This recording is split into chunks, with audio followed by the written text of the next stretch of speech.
नमस्कार। डेट है आज की 28 नवंबर 2021 और आज जो था वो इवनिंग सेशन में कंडक्ट किया गया था स्टेनो टाइपिस्ट का पेपर। इसका पोस्ट कोड मैं आपको बता देता हूँ 907 जो था इसका पोस्ट कोड था। तो ये पेपर हम डिस्कस करेंगे। 140 क्वेश्चन से हम स्टार्ट करेंगे और देखते हैं क्या क्या क्वेश्चन पूछे गए थे।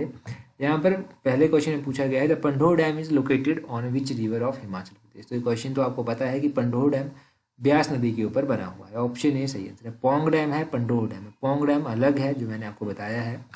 आगे क्वेश्चन में क्या पूछते हैं, आगे पूछते हैं the leader of Dhami movement is in Himachal Pradesh was. तो हिमाचल प्रदेश में धामी आंदोलन के नेता कौन थे। अभी अगर आपको ध्यान हो तो कल परसों धामी मूवमेंट के बारे में हमने पढ़ा था और धामी मूवमेंट के बारे में पढ़ा था। क्वेश्चन ये भी जो मॉर्निंग सेशन में एग्जाम हुआ था वहाँ पर पूछा गया था कि कब ये आंदोलन हुआ था। यहाँ पर लीडर पूछे गए तो भागमल चौथा सही आंसर है, ऑप्शन बी।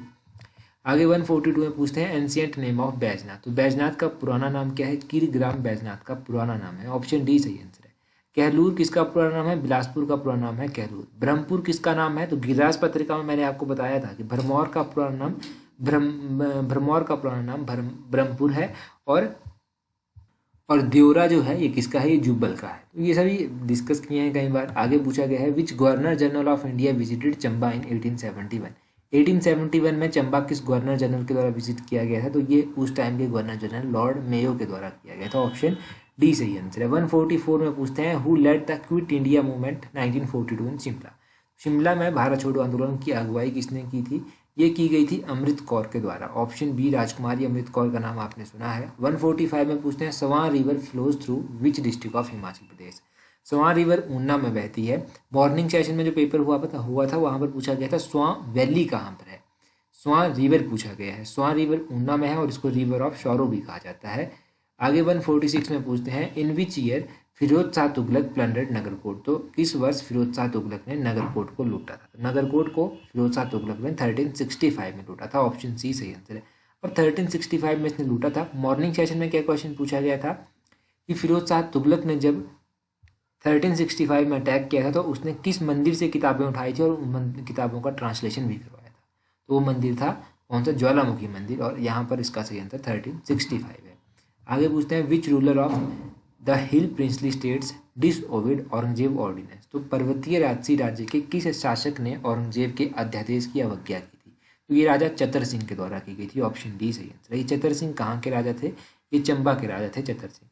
अब ये चंबा के राजा थे राजा चतर सिंह। देखो बड़ा इंटरेस्टिंग है, आपको जानना चाहिए। अब जब औरंगजेब ने एक अध्यादेश जारी किया उसने कहा कि जितने भी हिंदू मंदिर हैं उन सभी को नष्ट कर दिया जाए, परंतु चतर सिंह ने जो था इस ऑर्डर को मानने से जो था ना वो इनकार कर दिया कि भाई मैं इन ऑर्डर्स को नहीं मानूंगा। ये औरंगजेब के द्वारा अध्यादेश जारी किया गया था, उसको मानने से इसने इनकार कर दिया। तो ये पता होना चाहिए। 148 में पूछते हैं Himachal Pradesh was transformed from union territory to a full fledged state in which year. तो केंद्र शासित प्रदेश से पूर्ण राज्य कब मिला था इसको, 1971 में मिला था। 1956 में ये केंद्र शासित प्रदेश बन गया था और 1956 से लेकर 1971 तक ये जो था वो केंद्र शासित प्रदेश रहा था। 1971 में इसको भारत का 18वें नंबर का राज्य बनाया गया था, ये सभी आपको पता है। 149 में पूछते हैं Chail cricket stadium is located in which district of Himachal Pradesh. तो ये तो आसान क्वेश्चन है। चैल क्रिकेट स्टेडियम जो है ये सोलन में पड़ता है। सोलन ऑप्शन में नहीं दिया गया है तो इसका option d none of this जो है वो सही आंसर होगा। आगे पूछते हैं which district of Himachal Pradesh है स्मॉलेस्ट एरिया। तो हिमाचल प्रदेश का एरिया से रिलेटेड कई बार क्वेश्चन पूछे गए हैं। हमने पढ़ा है कि सबसे कम एरिया हमीरपुर का है, ऑप्शन डी सही आंसर है। सबसे अधिक एरिया लाहौल स्पीति का है।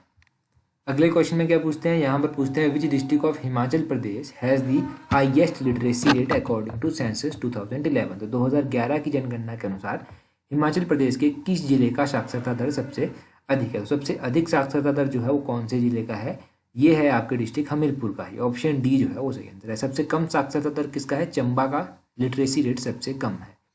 आगे पूछते हैं in which district of Himachal Pradesh is Gauri Devi का टिब्बा पीक लोकेटेड। तो गौरी देवी का टिब्बा कहाँ पर स्थित है, ये चंबा में स्थित है। ये तो आपको याद होगा क्योंकि हमने कई बार पढ़ा है। नरसिंह टिब्बा, गौरी देवी का टिब्बा, ये चंबा में है। आगे पूछते हैं Nalwari fair is mainly associated with which place of इन हिमाचल प्रदेश। तो नलवाड़ी मेला मुख्य रूप से हिमाचल प्रदेश के किस स्थान से संबंधित है। तो नलवाड़ी बिलासपुर से संबंधित है। डब्ल्यू गोल्डस्टीन के द्वारा ये नलवाड़ी का मेला जो था वो बिलासपुर में चलाया गया था। कब चलाया गया था ये आप कमेंट करके बता दीजिए क्योंकि मैंने कई बार बता के रखा है।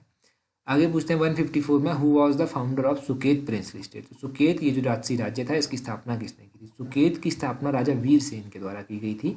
ऑप्शन सी सही आंसर है। 155 में पूछते हैं who translated the books in Jwalamukhi temple into Persian. तो अभी हम पढ़ रहे थे कि फिरोज शाह तुगलक आया था, उसने ज्वालामुखी मंदिर से किताबें उठाई और उनको पर्शियन में ट्रांसलेट करवा दिया। परंतु किसने फिर किताबों को ट्रांसलेट किया? ये किया था खाली खानी, इजुद्दीन खाली खानी ने किया था। ऑप्शन डी जो है वो सही आंसर है इसका।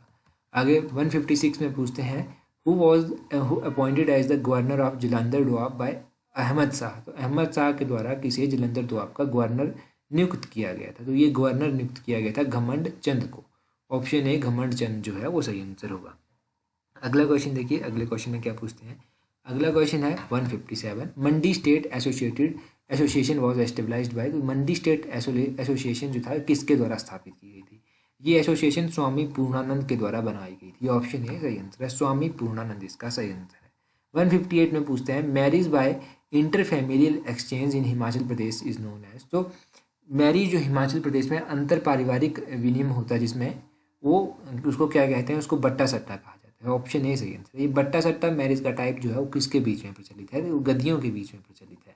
गद्दियों के बीच में और भी हैं, जैसे कि दान पुण्य हो गया, झंझारा हो गया, ये सब गद्दियों के बीच में है। आगे पूछते हैं 159 में Kalatop wild life sanctuary is located in which district of Himachal Pradesh. तो Kalatop wild life sanctuary Chamba में है। जब भी चंबा की वाइल्ड लाइफ सेंचुरीज हमने पढ़ी थी तो ये रिवाइज किया था, खजियार में ये है। 160 में पूछते हैं Indian institute of heritage has been recently propose to be set up in which city. तो भारतीय हेरिटेज संस्थान का निर्माण करना किस शहर में प्रस्तावित है? तो ये नोएडा में प्रस्तावित है। ऑप्शन सी सही आंसर है, नोएडा। 161 में पूछते हैं Gira Sarabhai who was in news recently was associated with which field. तो गीरा साराभाई जो है हाल ही में समाचारों में थी, ये किस जो क्षेत्र है उससे जुड़ी हुई है? तो अगर गीरा साराभाई की बात की जाए तो ये किससे जुड़ी हुई है? ये आर्किटेक्चर से जुड़ी हुई है, शिल्पकार है। ऑप्शन बी सही आंसर है। आगे पूछते हैं बेस्टाइल दिवस जिसे हाल ही में मनाया गया ये किस देश का राष्ट्रीय दिवस है? तो बेस्टाइल दिवस was recently celebrated in which country या फिर इन विच नेशंस डे। तो ये है फ्रांस का डे। ऑप्शन सी सही आंसर, ये फ्रांस का डे है। आगे पूछते हैं what was the venue of Indira 21 the joint military exercise of Indian armed forces and Russian army. तो भारतीय सेना और रूसी सेना का संयुक्त सैन्य अभ्यास है इंदिरा 21। ये किस स्थान पर हुआ है? तो ये हुआ है वोल्गोग्राड में। ऑप्शन सी वोल्गोग्राड जो है वो सही आंसर है। आगे पूछते हैं 164 में who won the Maharashtra Bhushan award 2021। तो महाराष्ट्र भूषण अवार्ड 2021 जो है वो किसके जीता है अभी हाल ही में? ये अवार्ड आशा भोसले के द्वारा जीता गया है। इसका सही आंसर होगा ऑप्शन सी। आगे देखिए 125 में क्या पूछते हैं, यहाँ पर पूछते हैं what is the name of India's first indigenous physiological parameter monitoring system for covid patient. तो कोविड-19 के रोगियों के लिए भारत का प्रथम स्वदेशी फिजियोलॉजिकल पैरामीटर मॉनिटरिंग सिस्टम का नाम है क्या? ऑप्शन ए कोविड वीप, ये इसका सही नाम है। आगे है 166 में which Indian organization has recently rolled out a customized space themed merchandise program. तो हाल ही में किस भारतीय संस्था ने रिवाजी नव आधारित व्यापारिक कार्यक्रम शुरू किया है? तो ये किसके द्वारा स्टार्ट किया गया है? इसरो के द्वारा। ऑप्शन बी सही आंसर है। आगे पूछते हैं 167 में which Indian became the third Indian to win tennis single match at Olympic recently. तो ये सुमित नागल जो है बने हैं। हाल ही में ओलंपिक में टेनिस सिंगल जीतने वाले भारतीय का तीसरा कौन सा भारतीय बना है? ये सुमित नागल बना है। 168 में पूछते हैं nuclear football which was in news recently associated with which country. तो न्यूक्लियर फुटबॉल जो हाल ही में खबरों में था वो किस देश से संबंधित है? ये संबंधित है यूएसए से। आपका ऑप्शन सी सही आंसर है। 169 में पूछते हैं which country has recently proposed a legislature on privacy laws tackling doxxing behaviour. तो निम्नलिखित में से किस देश ने डॉक्सिंग बिहेवियर से निपटने के लिए निजता कानूनों पर एक विधान प्रस्तावित किया है? तो ये किसने किया है? तो इस क्वेश्चन का सही आंसर होगा क्या? हांगकांग। ऑप्शन बी सही आंसर है। आगे पूछते हैं 170 में 8 is related to 81 in the same way 64 is related to 64 is related to 625। Option D जो है इसका सही आंसर होगा।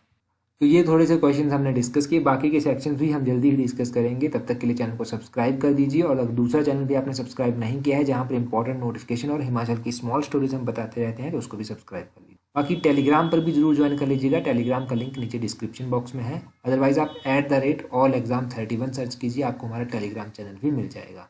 That's all for today. Thank you very much for watching and listening it very patiently.